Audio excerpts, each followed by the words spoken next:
Hello everyone, आज Sunday होता म्हणून बाहेर फेरफटका मारावा म्हणून आम्ही दोघेही निघालो. त्या अगोदर आमच्या युडीचं दर्शन घेतलं, कारण त्याच्याशिवाय दिवसच अपूर्ण आहे आमचा आणि सगळ्यांचाच. तो काही बोलायला लागलाय, ती पण क्लिप पुढे जोडलेली आहे. मामा नाही म्हणणार, नाही, काका म्हणणार, काय मामा म्हणणार. आम्हाला यांचं बोलणं खूप आवडतं. काय म्हणणार. होय.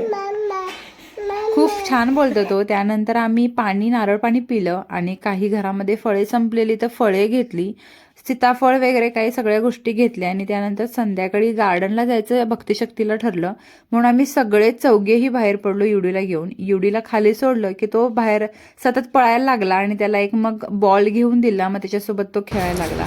त्याच्यानंतर आम्ही डायरेक्ट पोहोचलो चायना गेटला आणि तिथे आम्ही चायनीजची ऑर्डर दिली, व्हेज नॉनव्हेजची. आम्ही दोघींनी व्हेज खाल्लं, दाजींनी आणि ह्यांनी नॉनव्हेज खाल्लं आणि त्याच्यानंतर आम्ही घरी निघालो. कसा वाटला मिनी ब्लॉग नक्की